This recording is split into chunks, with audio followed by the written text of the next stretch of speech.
So hey everyone, welcome to Small Farm Living. Today I am just going to take this little $2 funky lamp that I found at the thrift store and we are going to turn this into something cute. This is totally not my style.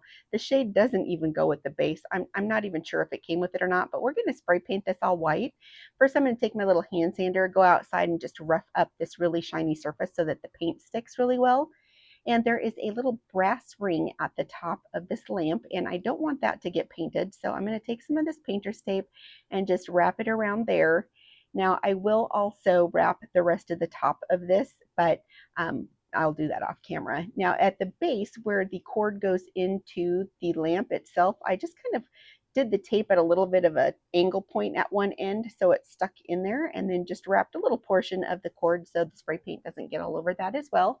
Here we are when it is all painted. It's nice and bright and white. You can see I didn't do the inside. I wasn't too worried about that because you're not going to see it. We will dress up the shade of that in a second. Now when that tipped over, it actually broke the filament on the inside of my bulb, but thank goodness I had some spares downstairs. But you can see how pretty it turned out. Now these decals I got at the Dollar Tree, and for the Dollar Tree I thought these were pretty stinking cute. So we are going to make this a little bumblebee lamp.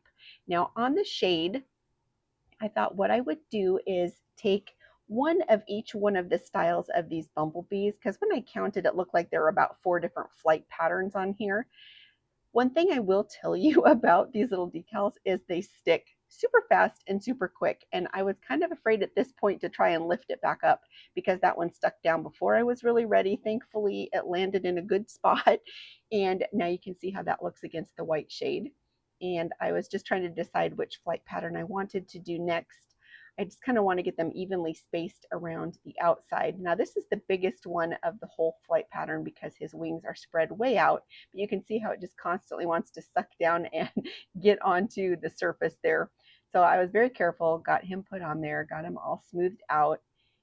And I'm telling you, I'm not a girl for like all things bumblebee decor, but I do love me some bumblebees, and I just thought it was perfect for this little project. If you're new here, my name is Julie, and I have a small flower and veg farm. And one of the things that I love about my flower and veg farm is the bumblebees, the honeybees, and the mason bees. I just love to listen to them buzzing and working. So now that we got that done, we're still going to add some more things to the lampshade, but we are going to put a big bumblebee on the base of the shade here as well so that it matches. I was kind of looking at some of these smaller ones, but decided I really liked the more open flight pattern on the bottom so that I could just do one and it would encompass most of the front and onto the sides. Now, the one thing about this is, again, because it likes to so quickly stick to the surface, um, it was getting a few wrinkles in here just because the curve of the base of this lamp is a lot stronger than the curve of the lampshade. So I just used my thumb and just very gently rubbed them out. It didn't damage the decal at all, and it worked just fine. And as you can see, when I get to the other side, I did lift it up a little bit just to see if it would pull any paint off, and thankfully it didn't. I know these aren't supposed to, but you know, you never know. And I got it straightened out as much as I could and then smoothed it all out. And I just think it looks super cute on the bottom of this little lampshade. So now that we've got the decals all on, we had gone to Hobby Lobby at one time because my daughter wanted some trim for a lamp that she was working on. And this is the leftover pieces.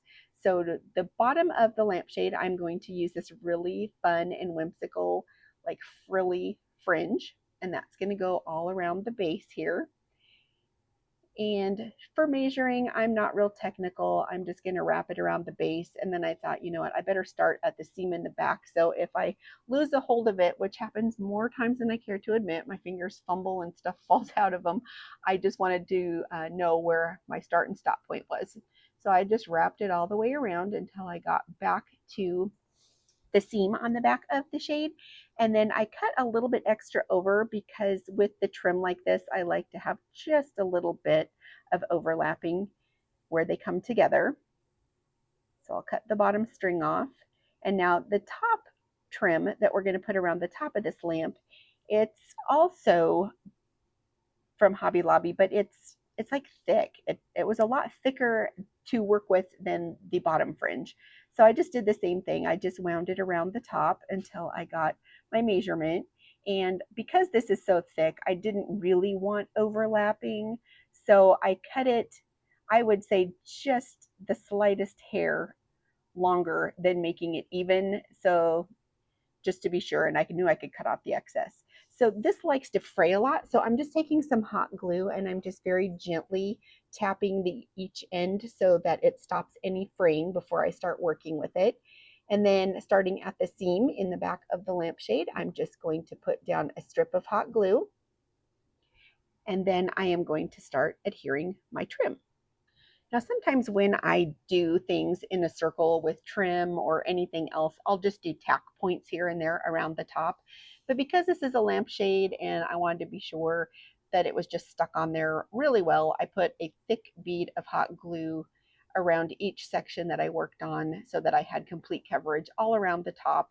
And the nice thing about working in little sections is your glue doesn't dry out on you. And again, this trim, I don't know if you can tell in the video how thick it is, but I really had to work to maneuver it around in this tight of a circle on this little shade so that it, didn't look like a frumpy mess. And sometimes a little bit of hot glue came poking through, so I just picked it off as I went along. And we will just work our way around to the other side.